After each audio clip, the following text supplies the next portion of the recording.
Hello and welcome to Network. My name is Siphumelele Zondi with your technology and social media news. Today we are doing things a little differently. It's a recap of some of what we found in South Africa's tech innovation space during 2018. Now this week our Twitter poll is asking if you understand the fourth industrial revolution, as there's been a lot of talk about it this year. Here's what's coming up in the program. With the skills shortage in the tech space, we went to a small town of DR to find out how an initiative is trying to introduce young people to tech innovation.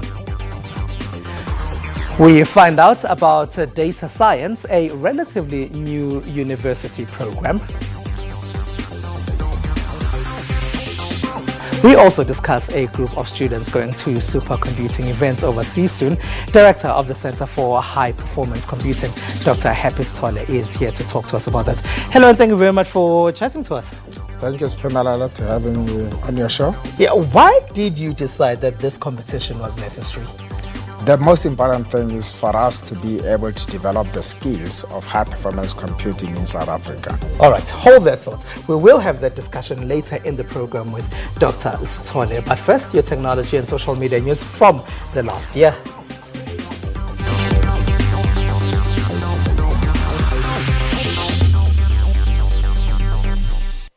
Now, a tech education collective called Geek Culture went to the most remote areas of South Africa to get locals to think about coding.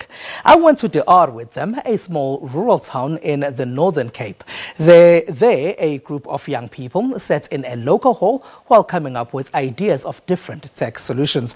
They went in on a Friday afternoon and left on Sunday. They even trended on social media all over South Africa for their efforts. Excitement and disbelief after being announced as one of the winners of the NC Dev Hack. This was this group's first hackathon ever, and now after winning, they're going to a bigger one in Gauteng. The event allowed young people in DR in the Northern Cape to come up with solutions that can assist them with some of the problems in their environments. Our main goal is to stimulate the ICT and SMME scene in the Northern Cape through these hackathons and type of events, focusing on agriculture, entertainment, and solving service delivery challenges with the municipality especially. These young men who just won say they want to solve the issue of a lack of information available to communities from small towns like DR. It's different type of information from job posts, events, sports, and entertainment. Many young people decided to pack this community hall for 3 days over a weekend. Even though not everyone was a winner in the end, many came up with solutions that impressed the judges. What my team is working on is a classifier for cancer that does visualization, that visualizes the data on cancer, historical data on cancer. It also uses the same data to make visualizations and make analysis. We're working on an app whereby it's going to alert you of crime and it's going to prevent you from entering a danger zone.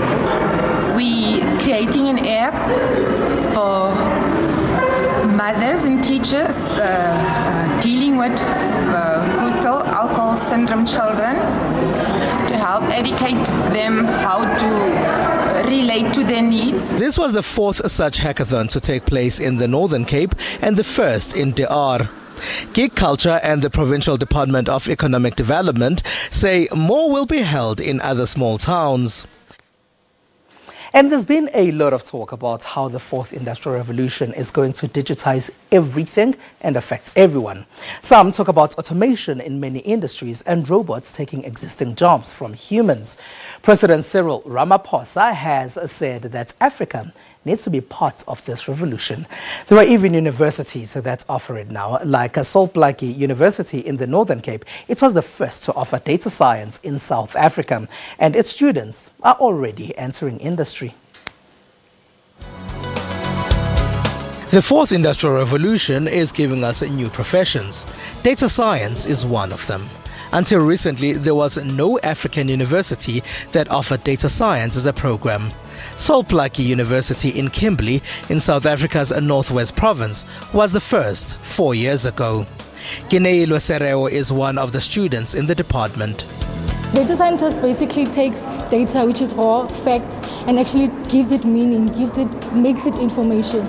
Like taking basic facts and actually coming up with insights to make up something that will make sense to the next person. Thembela Tapula has already graduated from the university. Get to know the computer world as a whole, because there's much more to the computer world than we children at school know about.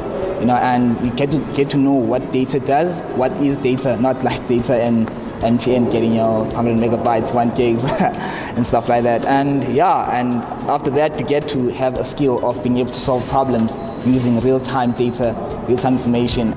He's interning at Angels Resource Center in DR. Part of what they do is to incubate small businesses. We focus very much on the unresourced areas in South Africa, Northern Cape being one of them. So we focus on those small towns with less than 40,000 people in it. And because we know there are businesses there as well, and there are people with smart ideas, and they may lack only here and there, they may lack, the necessary resources. And maybe they don't have the capacity at that current moment. And we find that sometimes when we step in, that makes all of a difference. One of the businesses receiving help from Angels is a digital marketing company, Royal Fam. It's owned by DR locals Chuma Swartboy and Batlolele Ntloko. The space only exists now because of social media and other parts of the internet. Everyone getting to have access to your brand online, digital, because not everyone can actually access your business.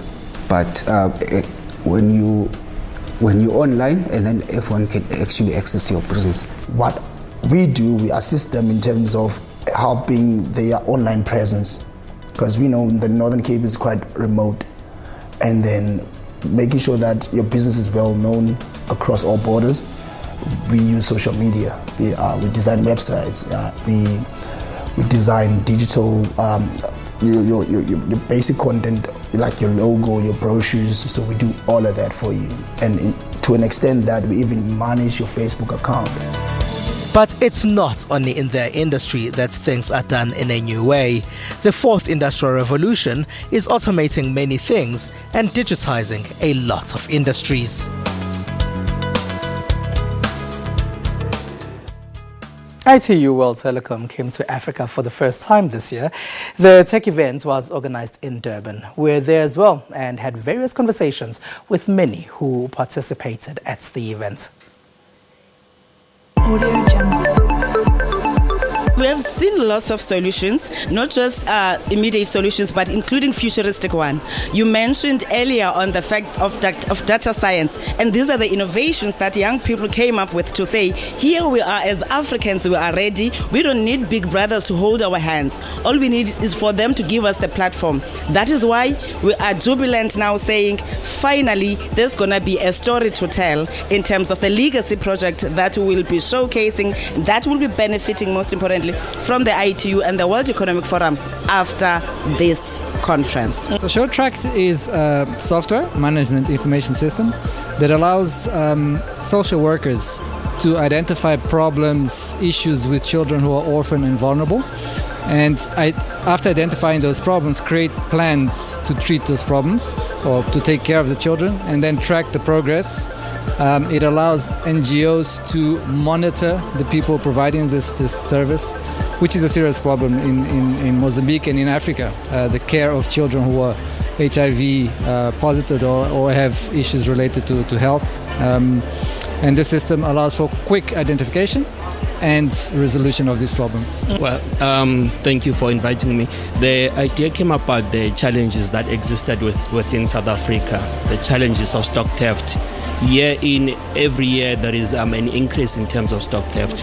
If you look at the crime stats this year, there is 7.2% increase on stock theft. So we started 6 years ago to develop a technology that will address that challenge that existed. So we are happy that we are at a point now where we have a state-of-the-art remote monitoring technology that monitors and locate stock theft. We can track your cows wherever they are. We call her Emma, which is an energy monitoring activist. Right. What she can do is to grab these boxes. So these boxes represent fuel or energy that we can, not energy, inputs that we can put in a combustion plant or a reaction plant so that we can generate more energy. We also have this part where we look at the wind energy. We can generate it from windmills. Thanks for having me. The solution came about after we realized that we are moving towards a digital revolution, yet 70% of Botswana don't have internet access. So we created a USSD-based application that would enlighten farmers on times to go plowing, weather conditions. They can also access Wikipedia and their mail from such an application. So it's a subscription-based application, and we have partnered with the Orange Network. Brilliant tech solutions from all over Africa there showcased at ITU World Telecom. Now, after the break, we will chat to Dr. Happy Sithole about supercomputing events that some of the students will be participating in overseas. Now, remember, it's SABC Network on Facebook, Twitter, and Instagram. News Network at SABC.co.za and email. Stay with us.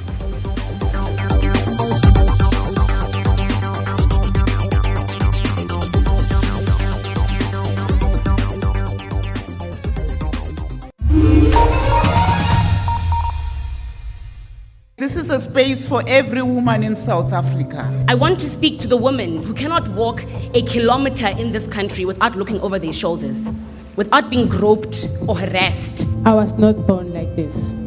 In 2011, I got stabbed by a boyfriend. How many centimeters? How many centimeters long is the political will to end the scourge of violence against women, against children? I was locked up in the room for 2 weeks. There are measures, there are laws, there are policies. But these policies and measures and laws do not speak to these lived realities. We must fight the culture of gender-based violence. This is where young men must be taught that women are not their footballs. This is where young men must be taught to respect women.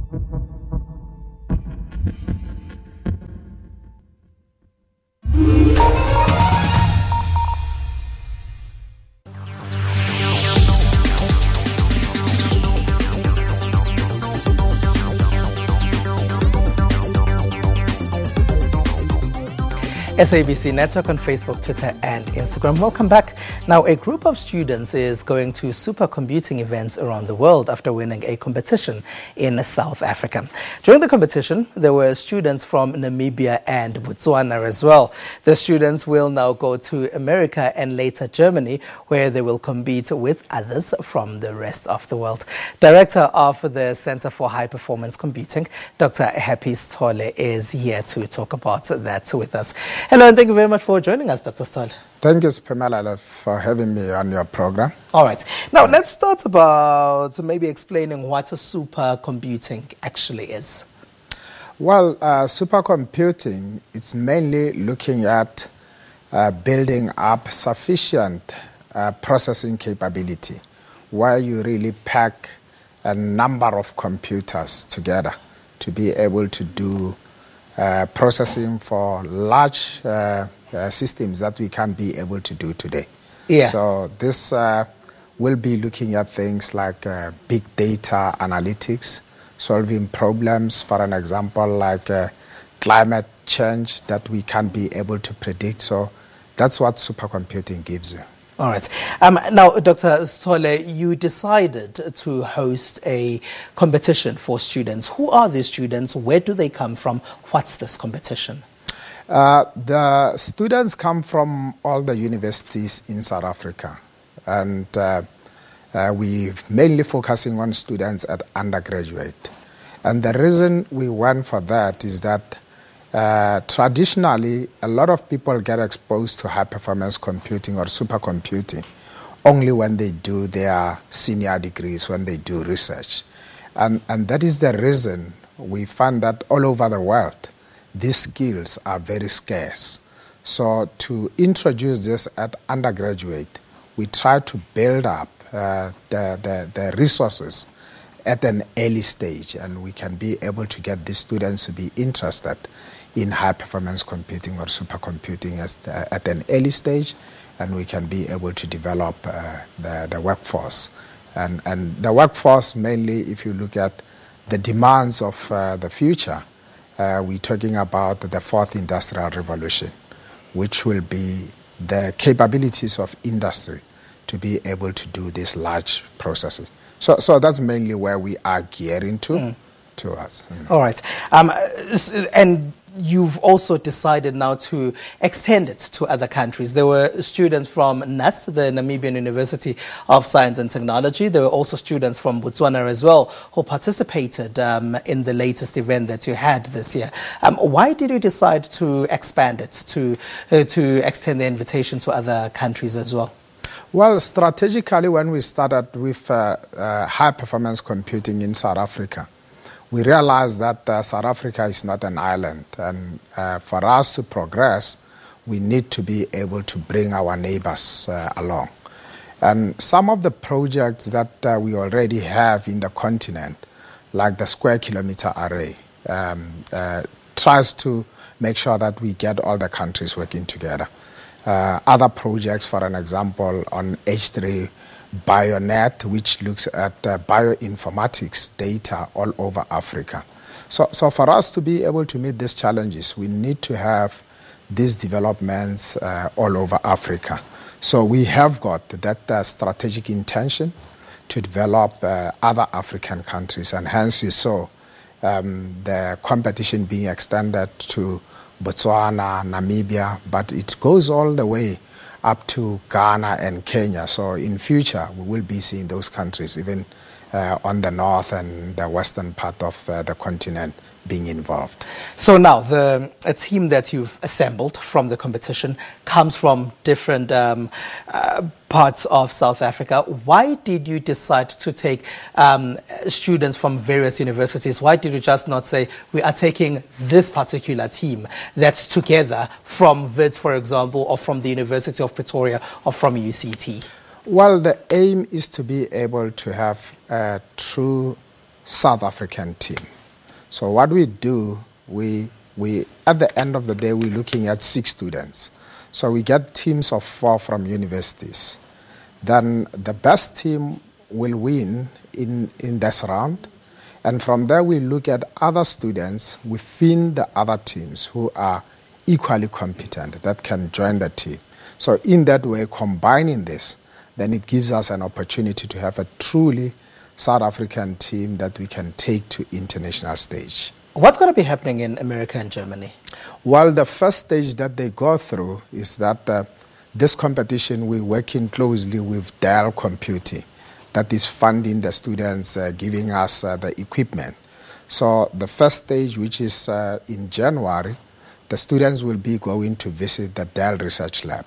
This is where they develop their technologies, and the students spend time with the developers of the technologies and understand more on the future type of technologies that are coming.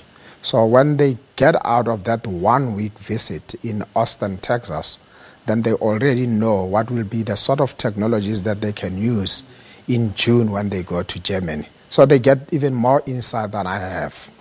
Yes. Yeah. All right. Dr. Happy Sithole, love your work. Thank you very much for joining us. Thank you, Pamela. Dr. Happy Sithole is the director of the Center for High Performance Computing in Pretoria. Now, this week, we also caught up with musician Big Dreams. He told us about his favorite piece of technology. Hey, what's up? My name is Big Dreams, and I'm a technology fanatic. My favorite piece, if I'd have to pick one, because I have a lot, would have to be my computer. I do everything from it. I do recording, I do mixing, I do mastering, and I do pretty much run everything that's got to do with what I do ngomsebenzi with my machine, and I'm crazy about it, and I love it because it's also a 27-inch screen, and it allows me to see the graphics better, and I love it because it just works better. I'm able to drain it, record multiple tracks, and have like 64 channels at the same time without it lagging. So if I had to choose one piece of hardware that I really love, would be my iMac.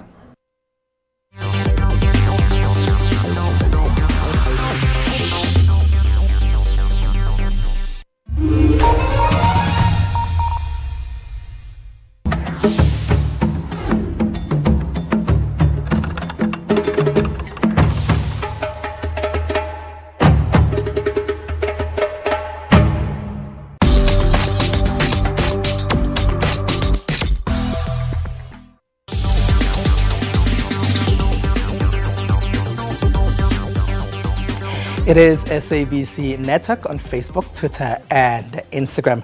Now, Facebook has been fined for the Cambridge Analytica data breach, and Samsung Electronics has opened the world's largest mobile manufacturing plant in India. These are some of the stories that made 2018 tech headlines.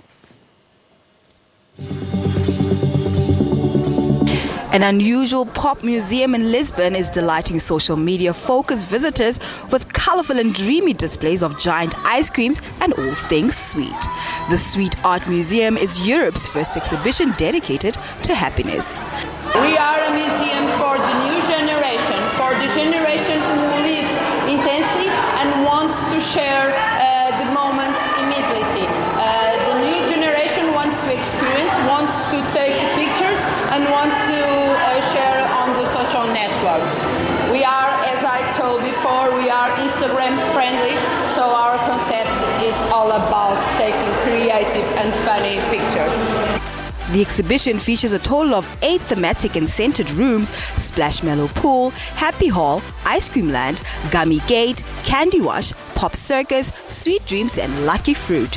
Visitors have access to an app that allows a better interaction with the displays during their tour, which includes virtual reality games, holograms and photo competitions. And off we go to the UK.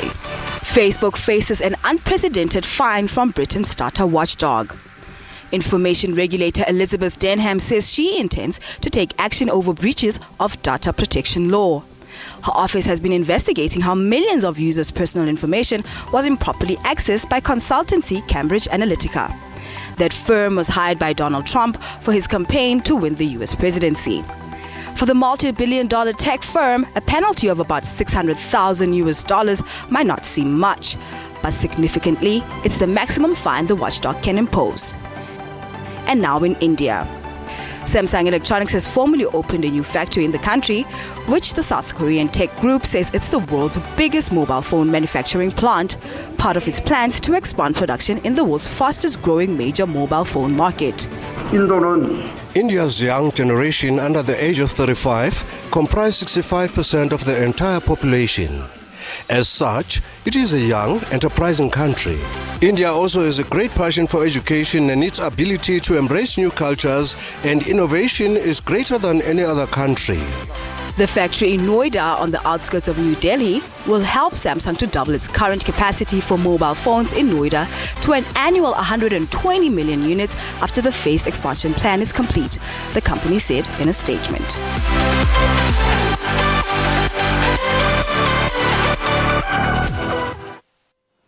And there's been a lot of talk about the fourth industrial revolution in 2018. Now, our Twitter poll is asking if you know what this is. So 26% of respondents say yes, they do know what the fourth industrial revolution is. The majority of you say no, you don't know what it is. That figure is at 36%. 17% of respondents say they don't really care. And there's 21% of the people who say they want to know more about it. How can you not care what the fourth industrial revolution is when we live in it? That's all we have for you. Find us on SABC Network on Facebook, Twitter, and Instagram. News Network at sabc.co.za. We leave you with visuals of 2018's science and technology innovations. From me and the rest of the network team, we wish you a safe and blessed festive season. See you in 2019. Bye-bye.